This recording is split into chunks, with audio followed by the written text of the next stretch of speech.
Good evening again and welcome. My name is Kelly Janes. It's the top of the hour, so we'll be getting started. I will be helping to facilitate this evening's public meeting on the Willamette Valley System Supplemental Environmental Impact Statement, referred to as the SEIS by our presenters. I'd like to first say how much we appreciate everyone willingness to call in today and learn about the SEIS. Your engagement is just as important to us in a virtual meeting as it is in an in-person meeting, and we have a team standing by this evening to ensure the virtual public meeting goes smoothly. The purpose of today's meeting is to brief interested parties on the U.S. Army Corps of Engineers Willamette Valley System Supplemental EIS. This information session will include information on how to submit comments for the public record. For those with hearing impairment, MS Teams, the format we're on right now, has closed captioning capabilities. You can turn this on at any point by clicking the More at the top of the screen and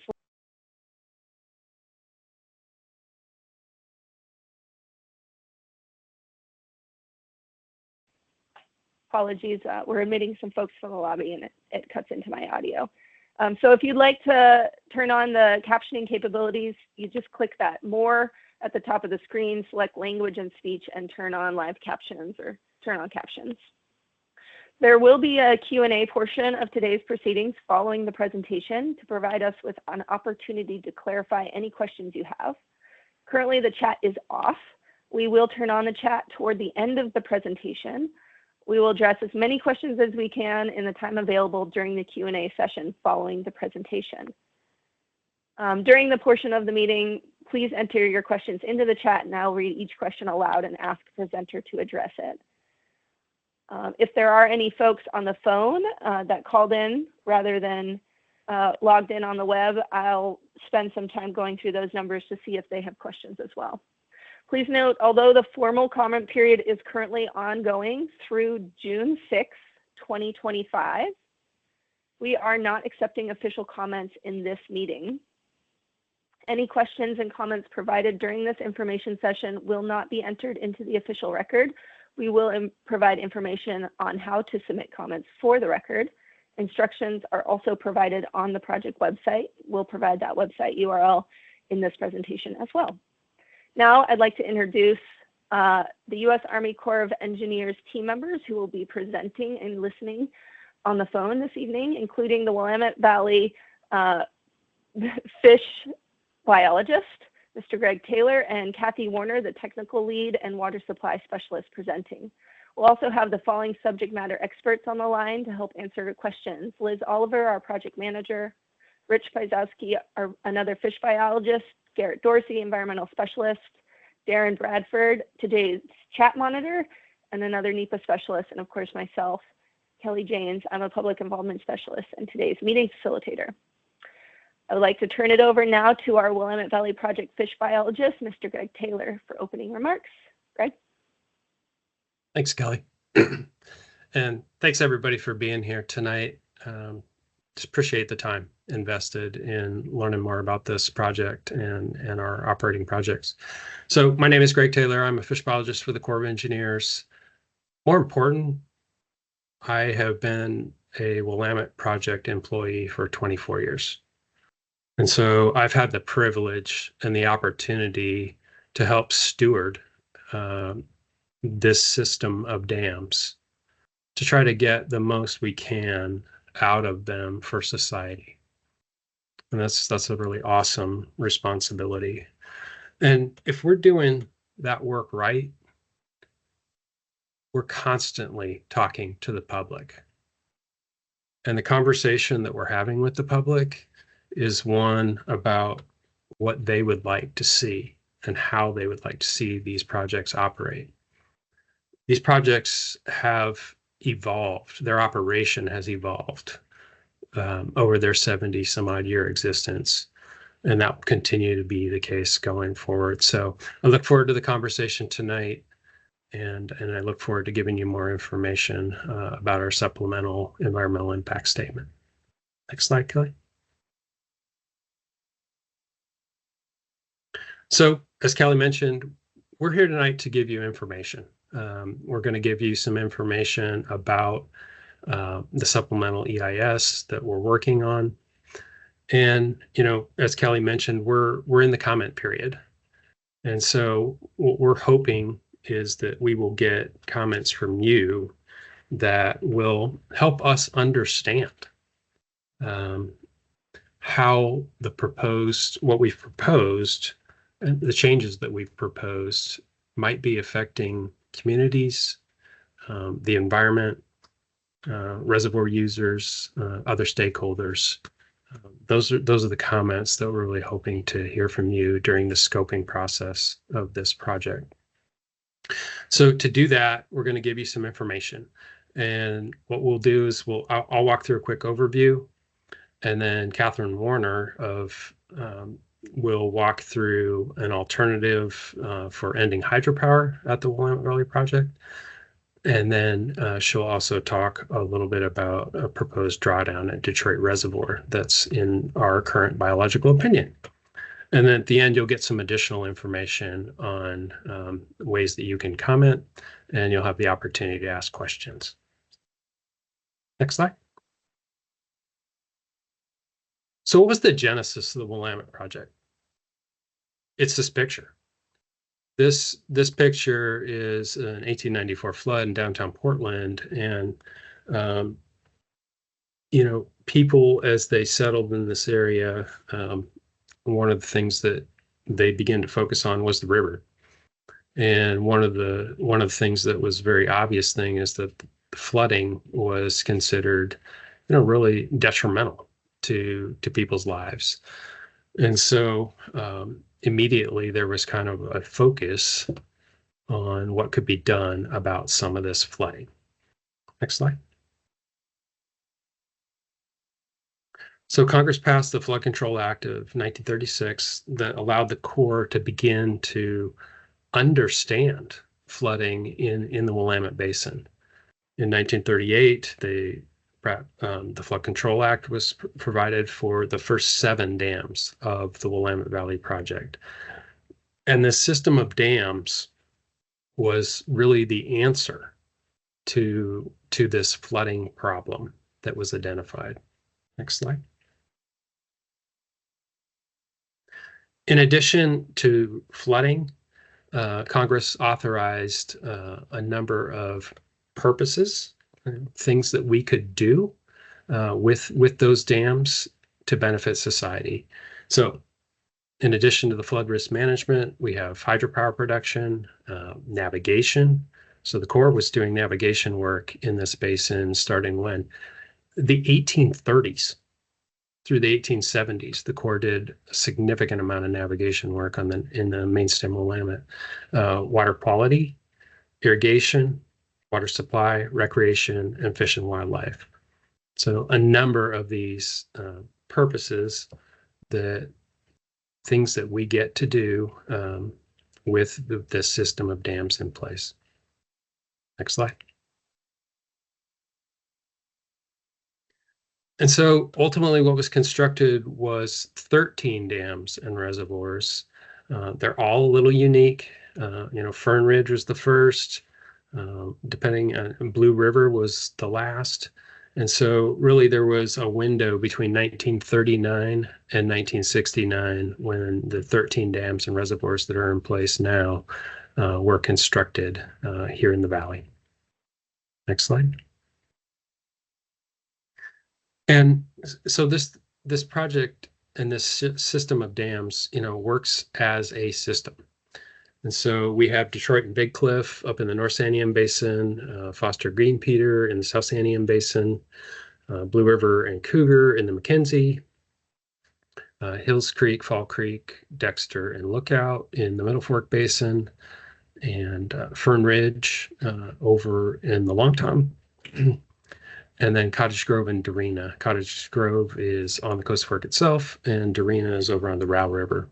But these projects work together, and they are operated as a system. So as we take an individual action at an individual project, that has ramifications for the entire system. And so that's really important to think through as we think through how we make changes to how we operate, that we don't typically get to just do something in isolation, make a change at an individual project, and not affect the whole that we operate. Next slide. So this is really critical. And the primary way that we accrue benefit at this project is how we manage water behind the dam. That really is the key thing. And so what this picture is showing is what we call a water control diagram, or a rule curve. And each of the individual dams has one of these.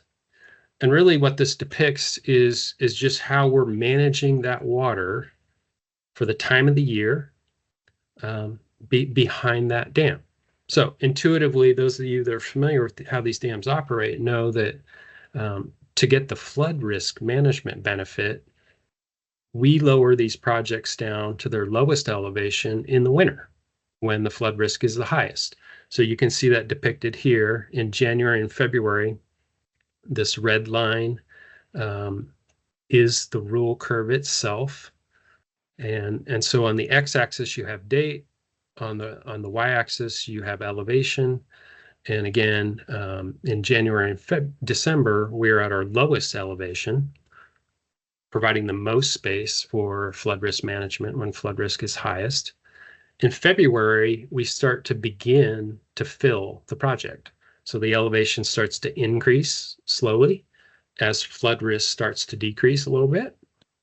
And then the project will continue to fill and accrue stored water through the spring, typically attain its highest elevation in the spring, early summer, be held and start to come down slightly in the summer. And then as we get our fall rains, the projects are drawn back down and begin to draw down to that lowest elevation again to prepare for the highest flood risk of the season in that December and January timeframe. This is critical. Understanding how these projects manage that water is really critical to understanding what we can do to maximize benefits associated with how we operate these dams. Next slide. So an example of how we can benefit society is, this is a slide that depicts a single event in April of 2019 and the flood damages that were averted by project associated with that one event. And it's, this kind of shows that in this particular case, we were able to avert about 1.8 billion in flood damages associated with how we operated the system of dams in April 2019. So tremendous benefit associated with the operations of these dams. Next slide. So operating and managing that water, I made it pretty simple. I made it sound pretty simple, following that kind of classic example of, keeping the project low, beginning to fill it as flood risk goes down, keeping it high, and then drawing it back down. But the operations of these dams and how they've managed that water has evolved over time. And generally speaking, we hold water, we attain elevations that are lower and hold water for less than we did historically. And that will always be the case. There'll be a continued conversation about how to operate these dams, how that evolution will occur. Will be a conversation between the Corps, our partners, and the public about how to manage them. But we have competing demands. We have multiple operators' purposes for these projects, as I mentioned earlier. Sometimes those things are in tension. So, to maximize flood risk, right, we keep the project low, but that could impact other benefits associated with the project, whether it was hydropower or lake-based recreation, et cetera, et cetera. So we try to balance those competing demands across the projects And we do that in collaboration with our partners, our stakeholders, and the public. If you want information on, kind of where things are at a particular dam, this teacup diagram is really handy. You can hover over the little orange dams. That can really give you a lot of information about water levels, flows, et cetera, et cetera. So if you're not familiar with that, that's a good resource and a quick way to get an update on kind of where we stand at a particular dam and across the system. Next.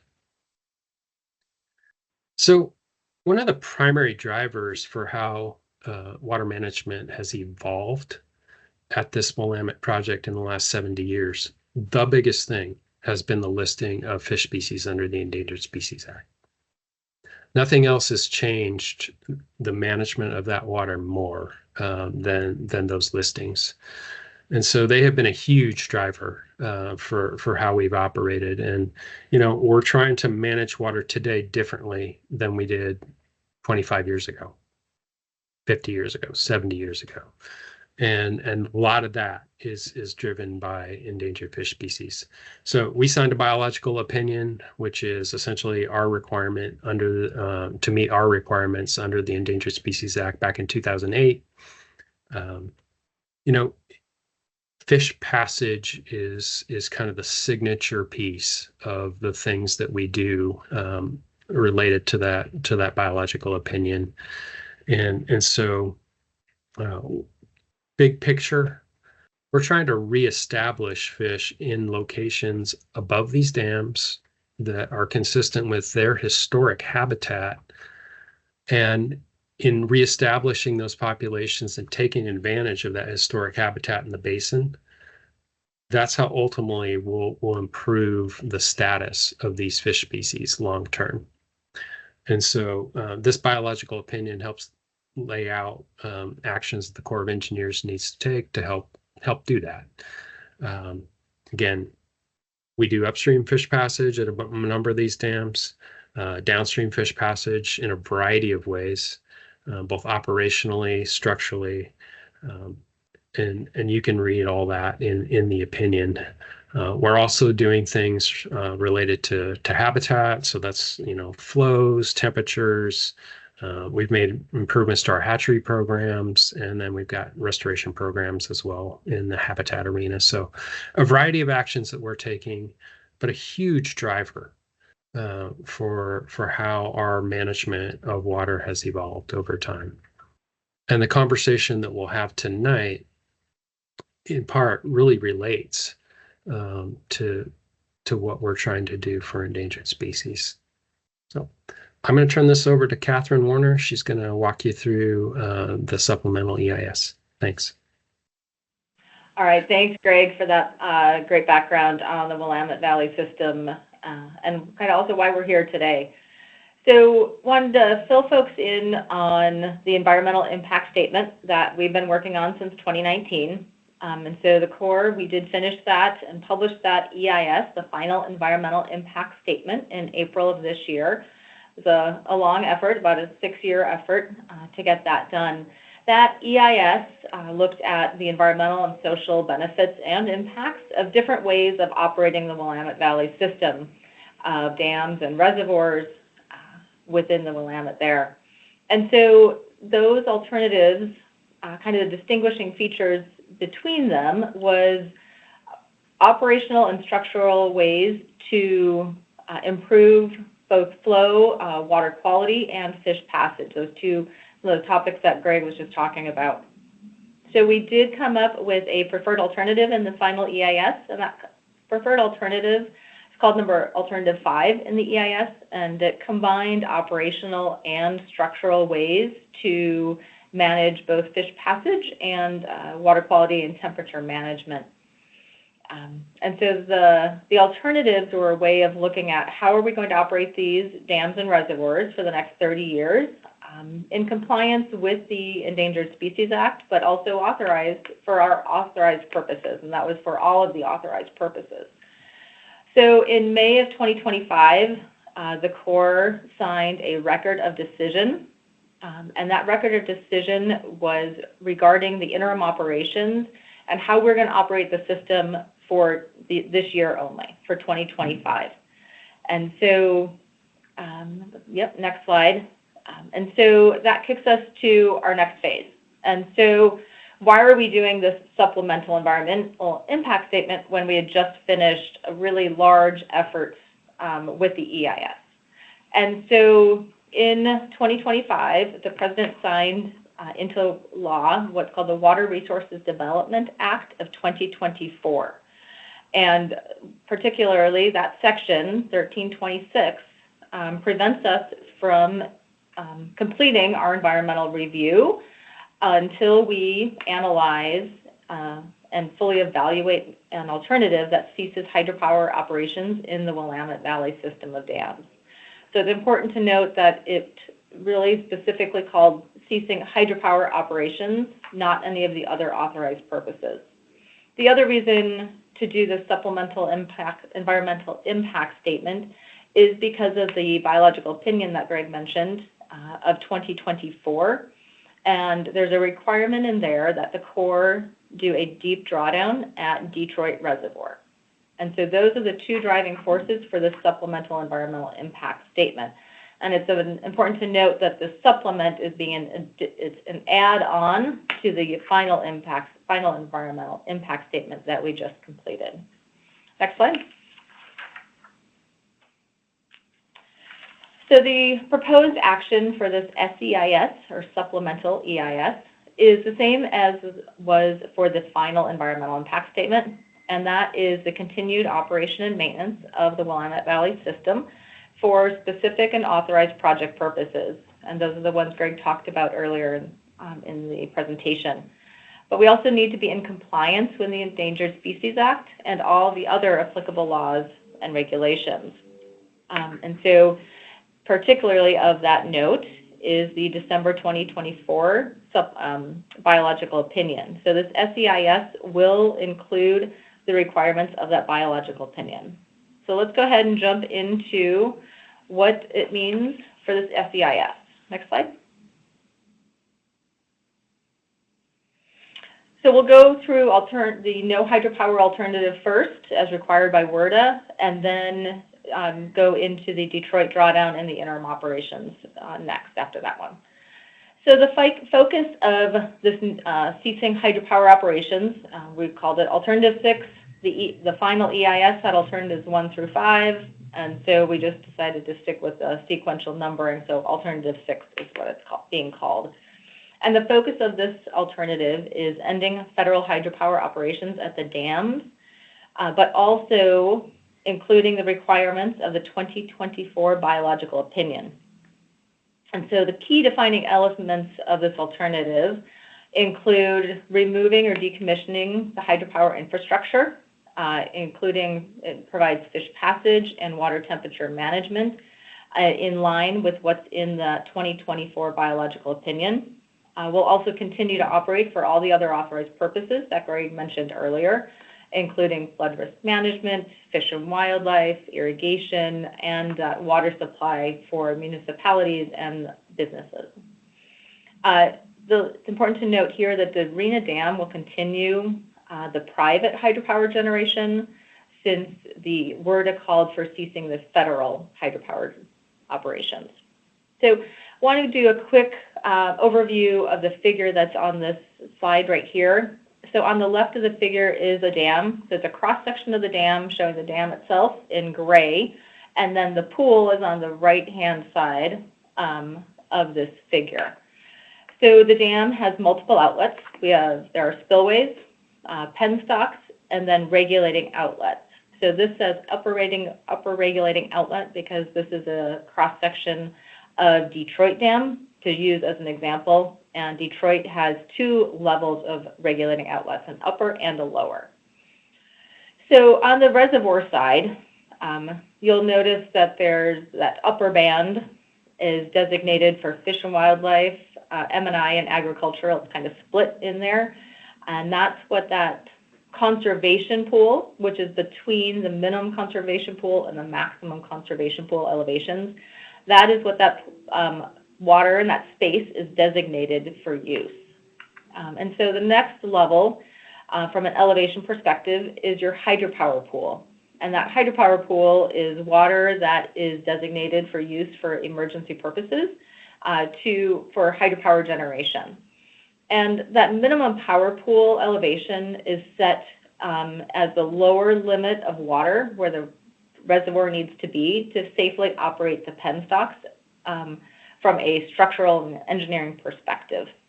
So, and below the penstocks, lower in the reservoir and lower in the dam, are these regulating outlets. So important here are these elevations. And so the conservation pool, which is between the max and the min, is what Greg went through earlier on that rule curve in the water control diagram. And it's important to note that that pool of water that we can store every year is used for all the authorized purposes. And so we really need to be within those elevations to be able to meet the authorized purposes of fish and wildlife and water supply and irrigation, but also for recreation and water quality. So those are the reservoir and the pool and the water store there are critical for meeting those authorized purposes. All right, let's look at the more details for Alternative 6. And want to note that as we go through this is kind of the scope and and aspects of this alternative that we have come up with so far. But this is not the final Alternative 6, and that's why we're here with this meeting and these sets of meetings, and the scoping period is to find out what we should be doing to satisfy that requirement for ceasing hydropower operations. So we want to make sure that, as stated earlier, the SEIS needs to still meet the requirements and have the requirements of the biological opinion. So you'll note that some of the items on this slide noted for Alternative 6 are very familiar and are the same as Alternative 5, which is the preferred alternative in the final EIS. So it includes water temperature and fish passage structures at Detroit, an adult fish facility at Green Peter to provide upstream passage above Green Peter and getting the adult fish up into that basin. There will be spring spill and fall drawdown at Green Peter for downstream fish passage. Spring and fall drawdown to the diversion tunnel at Cougar for fish passage. There'd be a structure for downstream fish passage at Lookout Point, and then also lamprey passage infrastructure. Next slide. All right. So one of the hearts and the driving parts for Alternative 6, or the no hydropower alternative, is what are we going to do?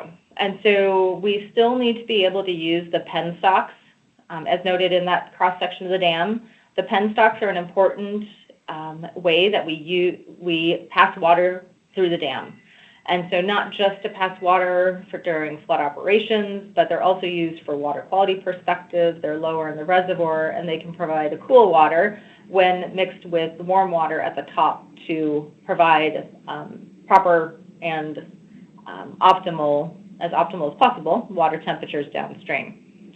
So to continue using those penstocks properly, we still need to do a number of activities at the dams. So we would be removing and decommissioning all the hydropower infrastructure and reconfiguring the powerhouse systems so they coordinate with the grid and the other dams to safely operate the dam itself.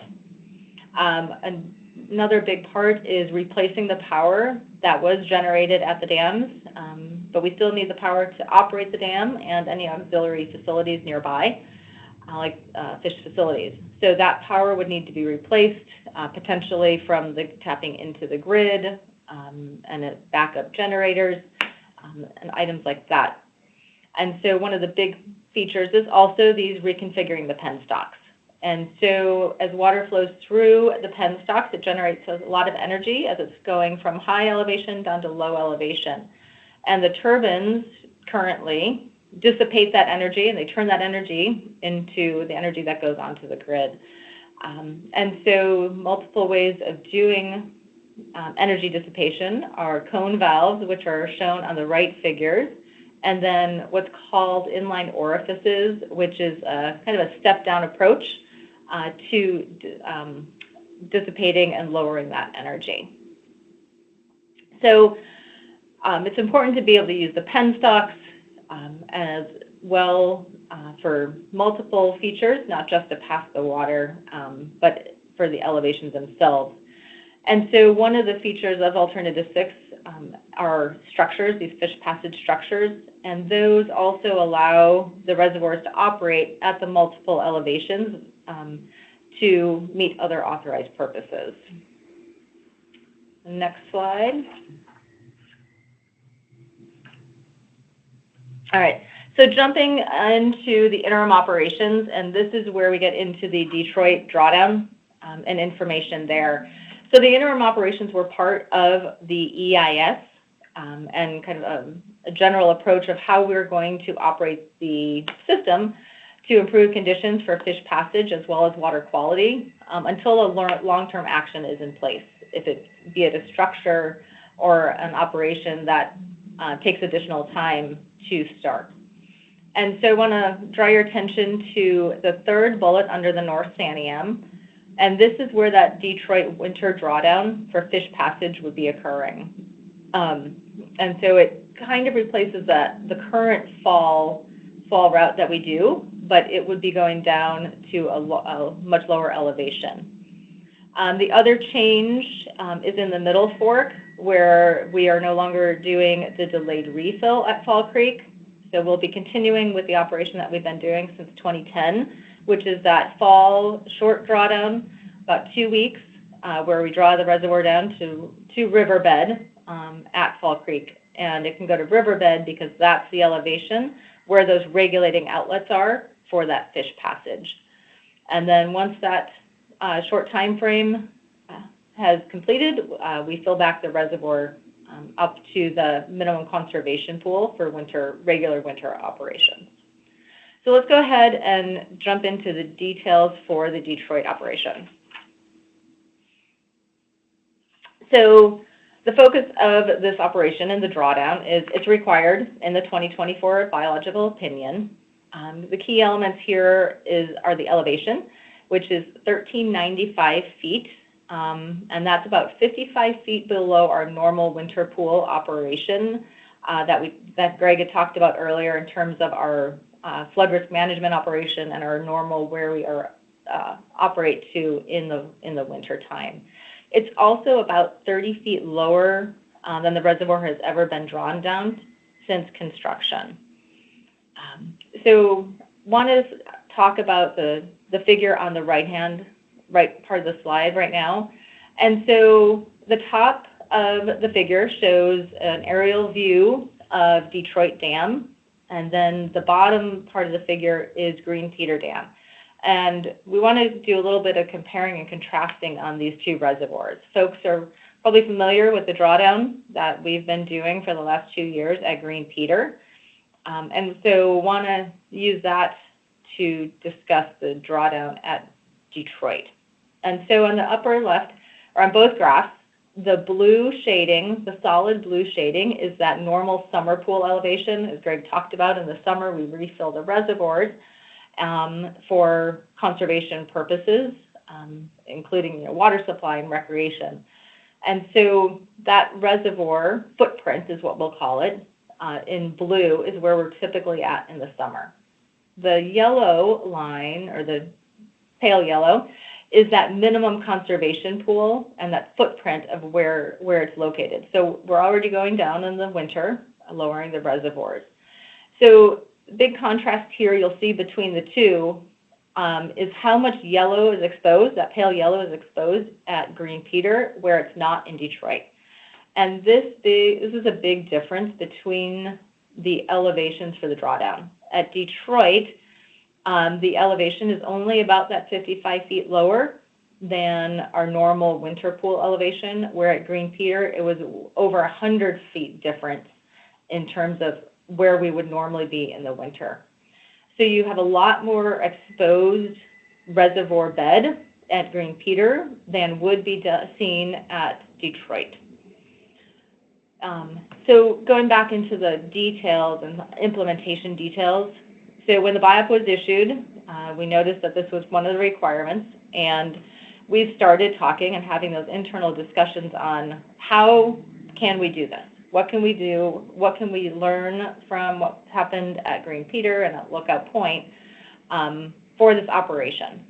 And so right now, potentially looking at a December timeframe, and not necessarily December 25. This is just the general aspect of that operation itself. So a December timeframe and a multi-year stepwise approach, and that's going to be a big difference to what was done at Green Peter and Lookout Point. So we know our target elevation that we're required to be at, and so now we're looking at taking multiple years to get to that target elevation in the first place. And so that is really to minimize effects from sedimentation and the disturbance of the sediment. So another one that's important will be those downstream turbidity triggers. We're looking at using certain levels of turbidity to determine how much farther we would go. So in year one, we'll go a certain elevation. We would go a certain elevation and look at turbidity, what's going on in the system, and depending on what the turbidity levels are, maybe go just a little bit farther that first year. And then we would refill back up. And then the next year, again, go lower than we did the first year, all the while monitoring the turbidity and working with the agencies in the basin. So, next slide.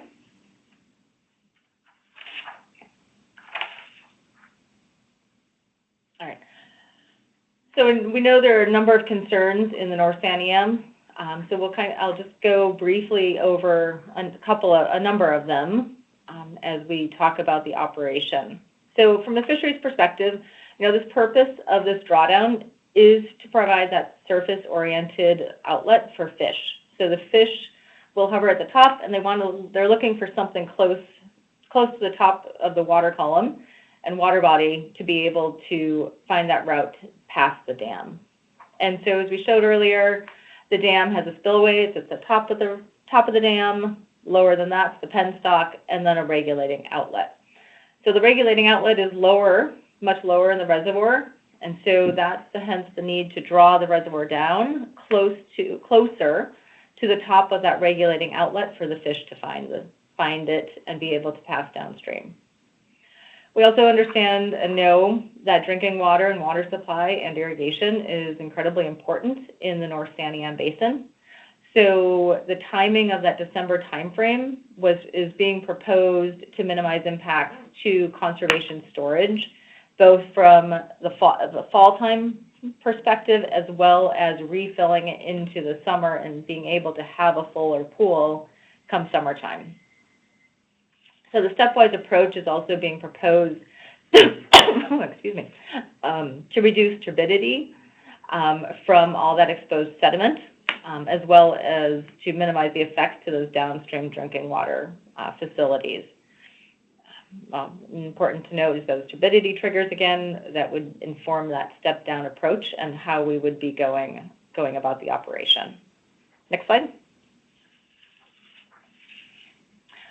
Recreation, we know, is also very critical and crucial at Detroit and the reservoir. So the timing of the reservoir drawdown is also being looked at to minimize the impacts to reservoir elevations. So this graph, I apologize, I know there are lots of dotted lines on it, but you'll notice the shape is the same shape that Greg went over earlier on that water control diagram, and it's a rule curve. And so the gray shades and the color lines are representing what happens in kind of different water year types, right? Up at the top of the reservoir where you see some red and the purple and yellow lines, those are your wetter years. The green line and that purple line and the white area, those are your dry years. That purple is really dry, represents dry year conditions. It's important to note that these are not all a single year, but just a representation to get a general idea of what happens in wet years and dry conditions and such like that. So the reservoir drawdown would happen after December 1st, and that's where all those colored lines on the right-hand side, the bottom right-hand side of this figure, go down farther into that target elevation. And then you'll notice that, again, that occurs after the main recreation season of that summer time frame. So the operation would just follow our normal as possible operations that we've been doing at Detroit. We'd be following that rule curve. We wouldn't be drawing the reservoir down early, as we had at Green Peter and Lookout Point in the past years. So again, the impacts to the boat ramps would not be very different, if at all, from our current operations because of the intent to draw down later in the year. So from a conservation storage perspective, from like a quantity perspective, how full are the reservoirs going to get after this drawdown? This figure shows, and our expectations are that the drawdown is not going to really affect the ability to refill. In very dry years, we would be potentially lower than we have been in very dry years in the past. But in those very dry years, like 2015, there was no drawdown. We didn't refill the reservoirs. We were pretty low at Detroit. That's hydrology.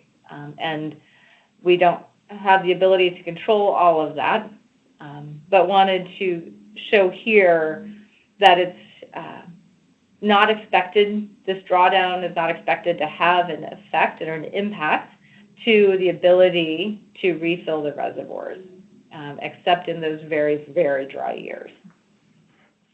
Next slide. All right. With that, finishing up the discussion of both the Alternative 6 and the Detroit drawdown, I want to make sure to take some time to thank our cooperating agencies that we had on the EIS and are also the cooperating agencies for the supplemental EIS. The Confederated Tribes of the Grand Ronde, we have Bonneville Power Administration, NIMS, which is NOAA on the slide, U.S. Fish and Wildlife Service, Bureau of Reclamation, EPA, we have ODFW and Oregon Water Resources Department, Oregon DEQ, and the Oregon Department of Agriculture.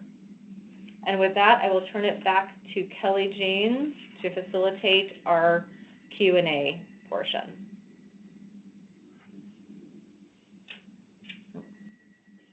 Thank you, Kathy, and thank you, Greg. So what you see here is, and can you hear me? Just making sure. Okay, good. My box wasn't lighting up. So before I go into the Q&A, this is how we'd like you to provide comments if you so choose. We have a 21-day comment period that ends on June 6th. All public comments will be included in the official record, and you can submit public comments in writing or via email to the following addresses at willamette.eis@usace.army.mil or our mailing address, which you can see on the screen. All of this information is also available on our webpage for the project. You can see that there on the bottom of the left-hand side of the screen. We also have our agency contact. If you have questions, you can send to Liz Oliver, our project manager. And we have additional meetings coming up. So if you would like to attend additional meetings or know someone who wasn't able to be here today, but would like to come to another meeting, we have one tomorrow, May 29th from noon to 1 at the same, I believe there's probably on our website, there's the link that you can find. And then there's also 2 in-person meetings. We're having one this Saturday, May 31st from 10 to noon in the Detroit City Hall, and another next Tuesday, June 3rd from 6 to 8 p.m. in Salem at the Broadway Commons. Today we won't be taking comments for the record, but we will be answering questions. And so I'd like to thank both Kathy and Greg for your presentations, and we'll move into the Q&A portion of the meeting. We will pause for a moment to allow people to add their questions to the chat. So I'll have Liz open up the chat. And please go ahead and enter any questions in there. Our chat monitor, Darren, will be tracking as questions come in and relaying them to me. I'll read them out loud and then ask one of our experts to respond. If there is someone from the Corps that would like to respond, please raise your hand. Otherwise, I will call on you. And then once we go through all the questions, if we have time, I will also unmute folks that are just on the phone to allow them the opportunity to ask a question if they're not able to chat in. We ask that you keep your comments to under 2 minutes. So at 30 seconds, I'll give you a warning. And then after that, we'll mute you and allow our folks to answer your question. If you happen to be calling in, but also logged on, please put your question in the chat box. That way we'll know and try to get through all the comments as they come in. It's a little bit easier that way. So and I will open up the chat for myself to see. I'm not seeing any yet, but we'll give you a few minutes to formulate your thoughts and type. Thank you. Oh, and I will note that any questions or comments in the chat will be a part of the public record. This is being recorded and we will be posting this onto our website for others to view. So any personal information you provide will be provided to the public. All right, we have our first question. Is the purpose and need for the SEIS the same as the stated purpose and need in the final EIS? Put another way, is there an opportunity to broaden the scope of the purpose and need statement in this SEIS? And Kathy, I think you will likely be the best person for this one, if you want to unmute. And if you can't, I can unmute you. Yes. Yeah. Yes, the purpose and need is the same as the EIS, and that's because we're supplementing, we're adding on to the EIS that was just finished. So it's not an entirely separate activity and action. We're just adding on, we're supplementing the EIS. Our folks are planning to stay on till the end of the hour, so we'll be here if you have a question. Otherwise, I'd like to thank you all for your interest, time, and flexibility in participating in this informational meeting. We encourage you to continue checking for updates on the project website there. For instance, the presentation slides, like I mentioned, and the video recording from tonight's presentation will be made available on that website. We have another question, thank you. Will the in-person presentation be the same as the virtual given during the duration? Given the duration's different. Yes, it will be the same presentation. However, we will be having time for folks to ask questions of specific subject matter experts that we'll have on site. So we gave ourselves a little bit more time for those kind of conversations to happen.